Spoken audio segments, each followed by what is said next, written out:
Welcome to another edition of Chew Chats, where plant-based eating takes the mic.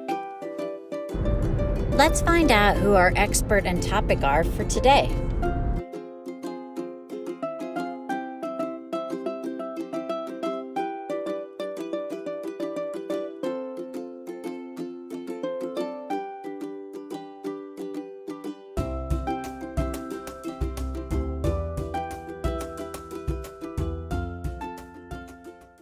And we want to welcome Dr. Dulaney. Thank you so much for coming today. And we've got some questions for you. So are you ready? I am. Thanks for having me. Good. Okay, the first question. Do we need fat in a whole food plant-based diet? Yes and no. The answer, the thing that we hear most often is, don't we need good fats in the plant-based diet, or do we need fat for brains and fat for our cells? And yes, we do, but there are essential fatty acids that our body doesn't make, omega-3s and omega-6, that we get in our diet. And it's pretty easy to get them without processed fats. So, when we think about, everybody talks about good fats, and that's really what people are looking at, are the essential fats, the fats we need. And then, the question whether some monounsaturated fats are beneficial, it becomes a little bit more tricky. But, the blank statement, do we need fat? Do we need to add fat into our diet? And it's no, because we know that, a high fat diet is associated with increased cardiovascular disease, increased weight gain, increased inflammation. So, and I always, I'm a little bit cynical, and I'll say, are you wearing any fat? Because if you're wearing fat, then why can't your body use some of that fat to, make cells? And we do recycle things a lot in our body. So yes, I guess the long answer was yes, we need fat, but not near as much as people think that we do. We're certainly not a fat deficient society by any stretch of the imagination. I think you are definitely right about that, because we seem to be wearing a lot of it, aren't we? Yes. Okay, so if we need fat in our diet, where would you recommend that our whole food plant-based eater gets their fat?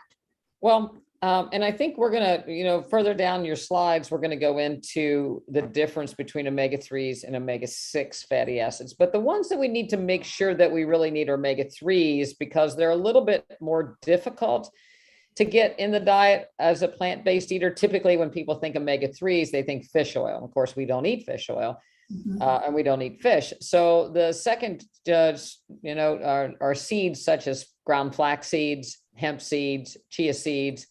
But we also find a good bit of omega-3s in greens, and particularly kale, and in beans, and particularly pinto beans are one of the highest beans. So there's omega-3s in a lot of different plant foods. It's not just, it's not the giant abundant source. When I talk to people about plant-based nutrition, we get so tied down to it's got to be, basically a plate that has three. You get three things, and you have to get all your nutrients from those three things. We don't, as plant-based eaters. We eat so many things throughout the day that we trickle in these omega-3s in very readily. So even if you didn't eat the seeds, you ate a lot of greens and beans, you're going to be fine. We don't need that much. And in the old days, when people used to be in an intensive care unit and they couldn't eat, they would actually just put some oil on their skin, safflower oil, omega-3s on their skin, and that would be enough to absorb and to meet the daily requirements. The problem is that we get too much of other fats and we kind of block out the omega-3s. So it's not so much of getting more of omega-3s, getting adequate, yes, but getting less of some of the ones that are more abundant and we don't need as much of. Mm-hmm. Yeah. I remember Dr. McDougall talking about that study where they put the oil on the skin and how even it was absorbed. Well, now this was kind of an interesting question for me, because I had an opportunity to talk to a woman from Spain. And when I explained I wasn't going to eat oil on my food, she just couldn't believe it. She said, but we're supposed to add olive oil to our food because it's healthy. She says, look at us, we're all healthy. And, Spaniards are healthier. They're not as overweight as we are. But is that right? We should be adding olive oil to our food? Well, first of all, the olive oil in Spain is probably a lot different than what we get here in the United States. And, if there's one thing we're good at in the United States, if somebody says we need it and we like it, we get a lot of it. So these big jars and jugs of so-called olive oil or extra virgin olive oil that we see at Costco and Sam's and the grocery store are not all olive oil. So they're cut, and especially imported, the regulations are such that there may be upwards of 30-40% seed oil in the so-called olive oil, which again decreases any kind of benefit that the olive oil is a monounsaturated fat. So there are some good properties to it. But again, we don't need to add olive oil to our diet in order to be healthy. And it is a source of fat. So every gram of fat is equivalent to 9 calories. A tablespoon of olive oil has 140 calories. When we take olive oil, we've stripped the olive of its fiber and other antioxidants and phytonutrients. So, we're just skimming the top when we use oil. And, if you've ever watched a cooking show or any kind of demonstration, you see people just slathering oil on top of things. So it's much, much greater than that little slide with that tiny little bottle of olive oil.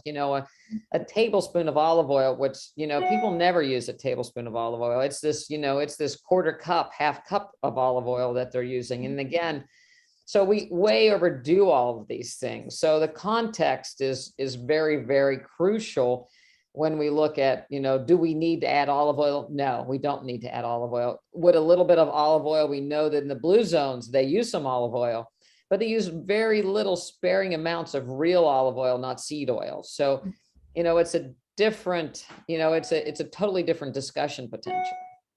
Yeah, sounds like it for sure. So the way it works then is we should eat the corn, but not the corn oil. We should eat the soybeans, but not the soybean oil. And in moderation, we eat the walnuts, not the walnut oil. Is that what we should kind of look at when we do that? Absolutely, because you're getting the benefits of the whole food, not an extracted nutrient of choice, so to speak. And when we do oils that are extracted, then it passes through our intestines and over our colon and our colon cells. And, we absorb that very readily. There's not much a barrier, and that can lead to some inflammation, especially when these things are cut or when they're heated, so that's the other thing that happens when you heat some of these oils or they're rancid. The secondary byproducts can be very inflammatory. So, again, it's something that people get used to the mouthfeel of an oil on something, but it's not a necessity. So yes, eat the corn, eat the soybeans, a few walnuts aren't going to hurt you, and leave the oils behind. Okay, got it. Okay, so I've pulled some quotes about research from some of the people that we've Zoomed or Skyped with, including you. And I wondered if maybe you would expound on them for us to make it clear. And the first one I picked was from, I love this podcast.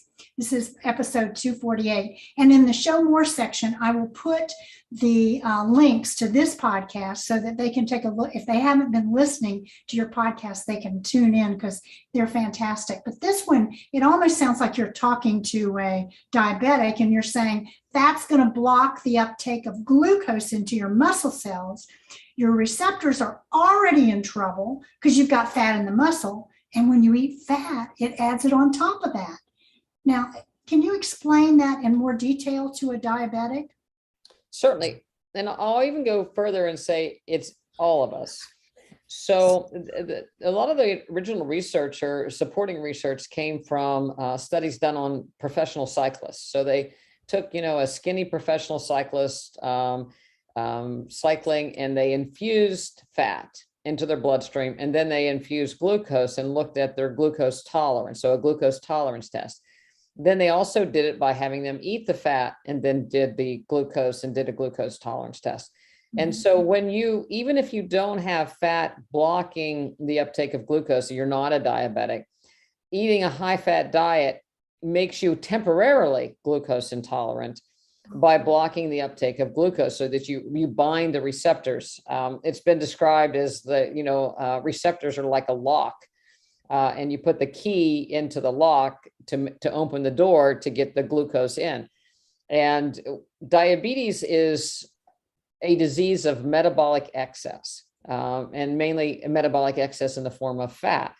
So fat blocks the uptake of glucose. So when someone eats an apple, there's fat in the cells and the glucose can't get in because the fat's blocking the door, can't get through the door. So we need to make, a diabetic will have to have extra insulin to be able to push through the door, push the apple through the door into the cell. So if you take that one step further, a lot of people say, oh, don't get hypoglycemic, eat peanuts with your apple.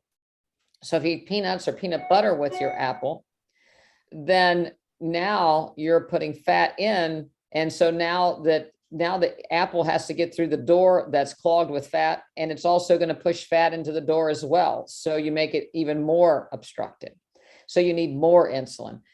And, in the past and in the previous teachings has been that, yes, glucose intolerance was excess glucose in the blood. And yes, that's what we see.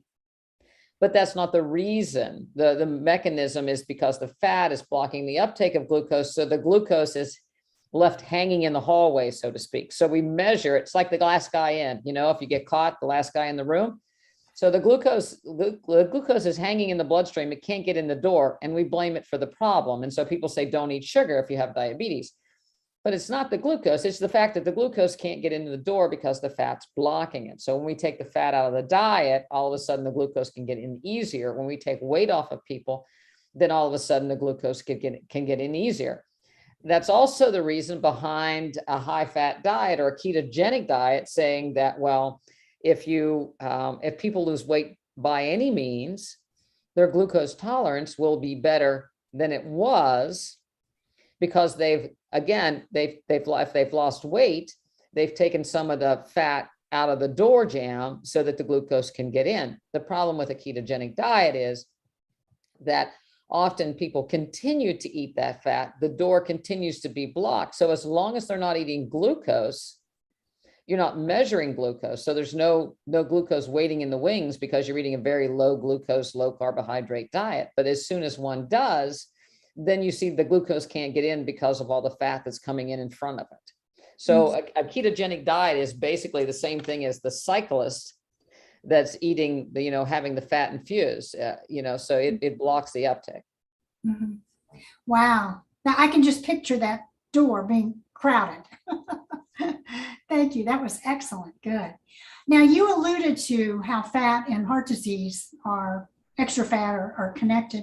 And I think Dr. Esselstyn talks about that too. And then we heard from Dr. Barnard back when he did Power Foods for the Brain about the Chicago study and how saturated fats especially was correlated with risk of Alzheimer's. Can you expand on either one of these? Because that sounds really like we need to be sure and be aware of all the factors with that. Right. So a high fat diet is again associated with inflammation. So Alzheimer's and heart disease are not only plaques or decreased blood flow, but they are inflammation, and saturated fat can increase the inflammation in those areas, leading to decreased function. And the saturated fat, it's again, Alzheimer's has sometimes been described, or dementia has been described as type 3 diabetes. Again, the glucose, the brain runs on glucose, and the glucose can't get in the brain because the saturated fat is kind of blocking the uptake. And we know that saturated fat can also ultimately be converted into cholesterol, which is also part of the plaque. So the increased saturated fat is associated with inflammation as well as increased cholesterol, decreased blood flow, and because of the inflammation. Mm-hmm. Mm-hmm. Yeah, inflammation is the big key word now, isn't it? Yes. Mm-hmm. We also heard Dr. Barnard talk about in the cancer book he did that white blood cells don't work well in an oil slick. And again, that goes back to that inflammation piece, I guess. In fact, we did a little storytelling video. This is from our video on our YouTube page to visually explain, that those two things don't go together well. Can you expand on that one for us? Well, the inflammation associated with fat kind of is a detractor for, we get our immune system going in the wrong direction, so to speak. So when the immune system is somewhat, we have an immune system that's supposed to help us eliminate disease and, foreign invaders, so to speak, keep our bacteria, our microbiome and the viruses in check. And, but when there's a lot of inflammation, the white blood cells are directed more at cleaning up the mess associated with the excess of fat and the excess of inflammation. So they're kind of deferred from where they should be and end up causing, participating in what's causing the problem in the artery. Mm-hmm. Yeah. And of course, you alluded to this earlier about extra fat and the fat that we wear and all that. And of course, Dr. McDougall says it plainly, the fat you eat is the fat you wear. Is there anything else you wanted to add about that? Well, macronutrients are fat, protein, and carbohydrate. And we all seem to be worried about not getting enough of. And as we alluded to earlier, the macronutrients, there's very few people in the United States that's low on macronutrients. There are a lot of people deficient on micronutrients and antioxidants and fiber. And there are places where, people only have fast foods and dollar stores to eat from. And so they have plenty of calories and, that tend to be high fat and high cholesterol. But nevertheless, they're obese and they're nutrient deficient. So they're ill. Anytime we eat excessive amount of energy, we store, and fat is our energy storage unit long term. I always, I grew up in West Virginia, and my grandmother had a coal stove, and at night you banked you banked the wood stove with coal to keep the fire going overnight. And then in the morning she would put wood in the fire, and then that was what she used to cook with. But overnight you bank it so it's a slow burn. And that's exactly what oil and fat is to us, is that we bank it typically around our waist and in other places, so for a rainy day. But we have way too much in the bank when it comes to fat. Even excessive protein, when people eat a high protein diet, if you eat too much protein, you don't get big muscles, you get more fat. So it's converted to fat. Excessive carbohydrates. We ultimately store excessive things as fat. Okay. So oil, extra fat, extra protein, extra calories, extra energy ends up like your grandmother's stove, ready to go the next day. Yeah. We also had a chance to Zoom with one of the gut experts, Dr. Alan Desmond, and he talked with us about the importance of the gut. And we've heard you talk about Gerd and that whole digestive tract and how extra fat impacts Gerd. And of course, we know eventually, that problem can turn into cancer. And then that whole issue about the gut bacteria changing with the amount of extra fat we're eating. Are there any of these topics that you want to expound on for us? My favorite is Gerd, actually, because it's near and dear to my heart. And I always tell anybody that comes into my office, the one thing I know I can get rid of in anybody that walks through the door is Gerd. And most of the time, 99.99% of the time, the Gerd is secondary to excessive fat intake. We take fat in, it's very acid forming. So our stomach makes a lot more acid, and then we get a reflux of acid into our esophagus. The best example I have is my own family. My mom is 89 years old right now. She started to get Gerd when she was in her 30s. And I can remember as a little kid, the indigestion symptoms that she had, Tums, Maalox, Mylanta, and then, Tagamet came along and Pepcid came along. And then ultimately these wonderful purple pills called omeprazole and their sister medications that completely block or almost completely block the acid production of the stomach. And when that pill came along, it really changed her life because she really suffered with terrible reflux. And lo and behold, when I hit 40, I started getting reflux. And I did the Tums. I didn't want to take, the purple pill, but eventually I succumbed and I took the purple pill, and it was wonderful. I could eat what I wanted and I had no reflux. And I assumed that my mother's father had reflux. Now I have reflux. It's just part of my genetics. But lo and behold, when I became plant-based, at first everybody does a transition. And the first thing I did was become vegan. And so I didn't really pay all that much attention to oils in my diet. So I didn't give it up. So I thought, I should be now that I'm a vegan and I'm eating plant-based, I should be able to get off of this purple pill.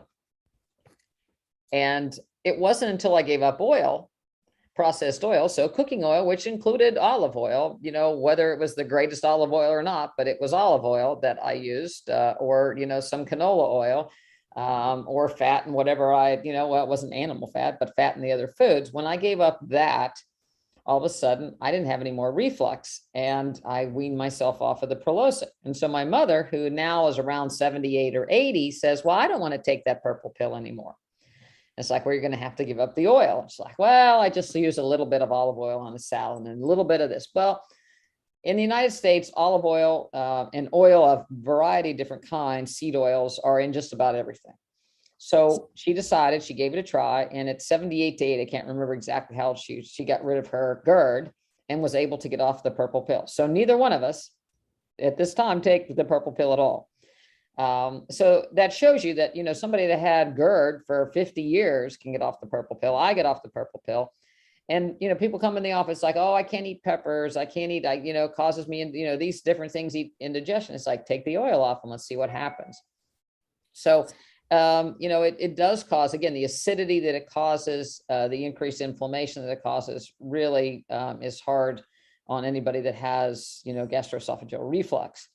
And then if you look at the gut bacteria, again, that change associated with, a high fat diet and the acidity and what composed the fat, what was it, animal fat or, the variety of different fats and inflammation can change the bacteria, which also it elicits an immune response. So our gut bacteria is kind of the control tower for our immune system. And so when you have this oil coming right through without any screens of fiber or anything else with it, all of a sudden our immune system is activated. So people's joints start to get inflamed. They start to have headache, their lupus flares. So what processed oils do to the immune system through the gut bacteria is really associated with inflammation and our autoimmune diseases.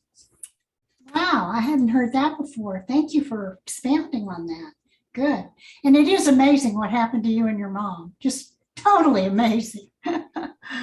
Oh. If you can convince my, we put it to the test a couple times, and it's like, no.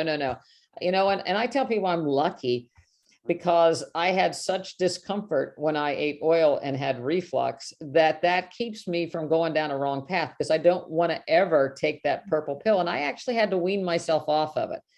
And, and a lot of people don't know, but the purple pill, it's wonderful to decrease the acid and the symptoms of Gerd, but it also increases your risk of coronary artery disease or heart attacks because it decreases nitric oxide production by the endothelium. And it also increases your risk for osteoporosis. So, it's certainly not without a backdoor side effect to it. So it's, it's better to avoid the oil and not have to take the medication. Yeah. Well, and you were talking about, foods that have a lot of oil in them. And we know that the junk foods, they come with, when you read the labels, you can see there's so much extra fat in there. And we worry about children, 56 to 70% of our kids, that's what their main diet is during the day. And Gregory even says that more than half of the calories across the board in the United States are junk. And that junk food is ultra processed, and it's associated with adverse health outcomes, says Gregor, according to some of the research. And we've talked a little bit, I guess, about everything except maybe cancer. How about ultra processed foods and cancer?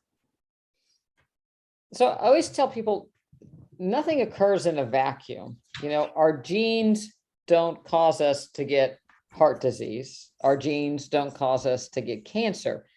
There has to be other players involved, inflammation, fat, our environment. And when you look at cancer and junk food, we're looking at metabolic waste. So, the different dyes that are associated with some of the junk food. Somebody posted, Lucky Charms now makes you can just get the Lucky Charms, the marshmallows, and they're basically corn syrup and dyes, to give to your kids as a snack. That's 120 calories for 3/4 of a cup. But you can, the different fats that are involved with the junk foods and the plants themselves. So even if there was a potato, and most of the time it's potato starch or potato flour that goes to make a potato chip, but any vegetable that's heated to a high degree, over 450 degrees, generates acrylamides, which are carcinogens. So when you think French fries, when you think potato chips, crackers, where there's a fair amount of carcinogens. And there's so much in some of them. At one point, Fritos, the state of California challenged the Frito company, either decrease the acrylamides in your Fritos, or you're going to have to label them as a carcinogen.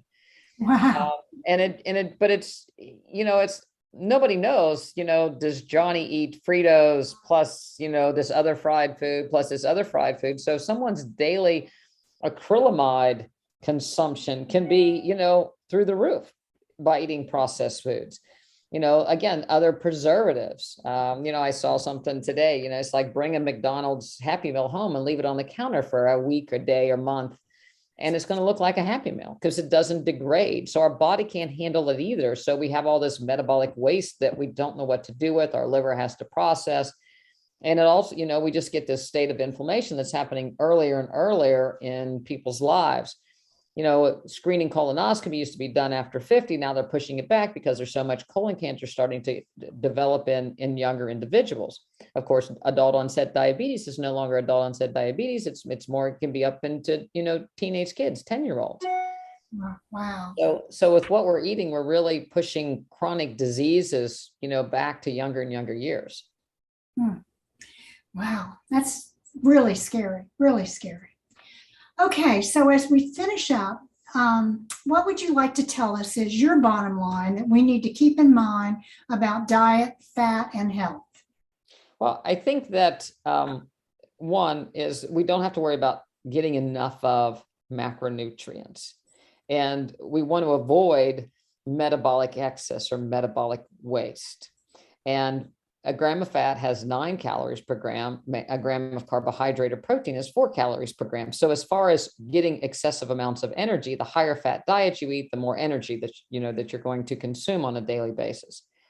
And again, when we take fat and we separate it from the original food, if we separate the oil from the olive, the oil from the walnut, or however we, separate, make, process things, we're increasing the risk of inflammation, turning our immune system and making things worse. So we get plenty, we get plenty of omega-3s. We want to limit our omega-6s. We didn't really go there, but omega-6s and omega-3s use the same chemical pathway to generate chemicals on down the line. So omega-6 fatty acids end up going to make compounds like clotting factors and inflammatory factors. And, we need, if you have an infection, you need some inflammatory factors, but you don't want excessive amounts of them. On the other hand, omega-3s go to make anti-clotting and decrease inflammation in the body. So if we're eating a diet that's high in omega-6s, lots of seed oils, lots of nuts and seeds compared to how much omega-3s we're getting in, then we shift our plate towards more of an inflammatory diet and our body to a more inflammatory state. So that's really the first thing that we look at. And a lot of people that have a lot of inflammation going on is, how can we get those omega-6s down, get the seed oils, the processed oils, because it's in everything, right? It's in 2 or 3, there's 2 or 3 different kinds of oil in every processed food, it seems like. Mm-hmm. So, so we go back to the whole foods, you're going to be all right. Our blue zone people ate whole foods. So if they had a little olive oil in their diet, it wasn't near as bad as If you have spaghetti sauce and it has 2 or 3 different kinds of oil. If you have a cracker, it has 2 to 3 different kind of oil. If you have chips, it has 2 to 3 different kind of oil. So we have so much more oil processed in our diet here in the United States that's what we want to get out first. Get the excess stuff out first, and then you can look to see what's left. Yeah. You talk about low hanging fruit. Yes. And how we should go to those. I think you did that on one of our other podcasts, address your weight or whatever it is, get that stuff that's easy to take out. Yeah. What's not painful. Yeah, for sure. Wow, that was very informative. Thank you so much. And we'll put in the show more section the link to your webpage. So if you want to learn more about Dr. Dulaney and her practice, it'll be there for you, as well as that really good podcast, or any of her podcasts are fantastic. So thank you again, Dr. Dulaney, and we'll see you again soon, I'm sure. All right. Thanks for having me. Appreciate it, Ken.